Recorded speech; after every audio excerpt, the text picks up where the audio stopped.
예, 안녕하세요. 이 팀장입니다. 오늘은 상호금융업권 대출에도 금리나 요구권 행사가 가능해진다는 내용 말씀드리겠습니다. 신협, 농협, 수협, 산림조합 등 상호금융조합과 중앙에 대한 금리 인하 요구권이 지난 1월 4일 법제화됨에 따라 이번에 법률에서 시행령으로 유임한 금리 인하 요건과 절차에 관한 세부 사항령을 시행령에 규정했고 지난 6월 28일 국무회의에서 통과되었습니다. 이를 통해 금융소비자의 금리 부담이 경감되고 금융업권 간 규제의 형평성 제고에도 기여할 것으로 기대하고 있습니다. 시행령 개정사항 세부 내용 보도록 하겠습니다. 신협법 시행령에 금리 인하 요구의 요건과 절차에 관한 다음 세부 사항을 규정했습니다. 조합 중앙회와 대출 등의 계약을 체결한 자는 다음에 해당하는 경우 금리 인하 요구가 가능합니다. 개인은 취업, 승진, 재산 증가 또는 개인 신용평점 상승 등 신용상태의 개선이 나타났다고 인정되는 경우, 법인 및 개인 사업자는 재무상태 개선, 신용등급 또는 개인 신용평점 상승 등 신용상태의 개선이 나타났다고 인정되는 경우 금리 인하 요구를 신청할 수 있게 됩니다.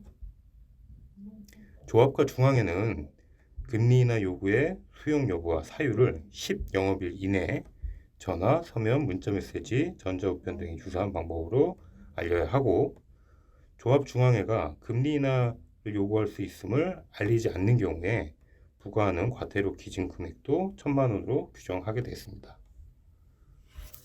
금리 인하 요구권 제도 개선 경과 간단하게 설명드리겠습니다. 은행하고 보험사, 저축은행, 여전사는 각 업권별 표준 약관 및 모범 기준 등의 근거를 두고 자율적으로 제도를 운영해 오고 있었는데 이 제도가 소비자에게 충분히 알려지지 않아서 소비자가 제도를 인지하고 이를 적극적으로 활용하는 데 한계가 있었습니다.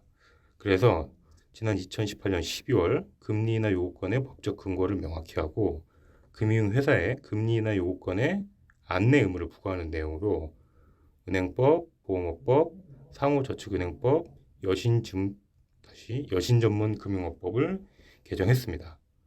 이후 관련 시행령 및 감독규정 개정을 거쳐서 2019년 6월 10일부터 시행되고 있었고요. 이번에 상호금융업권에도 금리 인하 요구권을 법제화하게 된 것입니다. 또 앞으로는 금리 인하 비교 공시 제도가 도입이 됩니다.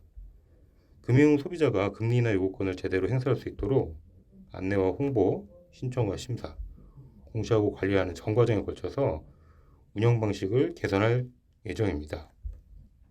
특히 소비자가 금융회사별로 금리 인하 요구제도 운영 실적을 확인할 수 없어서 소비자의 금융기관 선택의 요구 수용 적극성 등을 반영하기가 어렵고 금융회사의 수용률을 높일 요인도 부족했습니다. 예를 들어가지고 월급이 올랐을 때 금리 인하 요구를 신청을 했는데 어떤 회사는 잘 받아주고 어떤 회사는 그렇지 않을 경우 소비자가 이것을 알고 판단을 할 수 있어야 되는데 이런 것들이 이제 부족했고 이거를 이제 개선한다는 얘기가 되겠습니다. 이에 따라서 금융회사별 금리 인하 요구 운영 실적을 정기적으로 비교 공시할 수 있도록 금융업권별로 비교 공시를 위한 근거를 마련했고요. 앞으로 금융업협회 홈페이지 등을 통해서 매 반기마다 정기적으로 운영 실적을 비교 공시할 예정입니다. 이번 신용협동조합법 시행령 개정안은 공포된 날로부터 시행하되 금리 인하 요구권 관련 개정은 법률 시행 시기에 맞춰서 2022년 7월 5일부터 시행할 예정이니까 대출이 있으시다가 한 경우에는 잘 참고해 주시기 바랍니다. 오늘은 여기까지입니다. 감사합니다.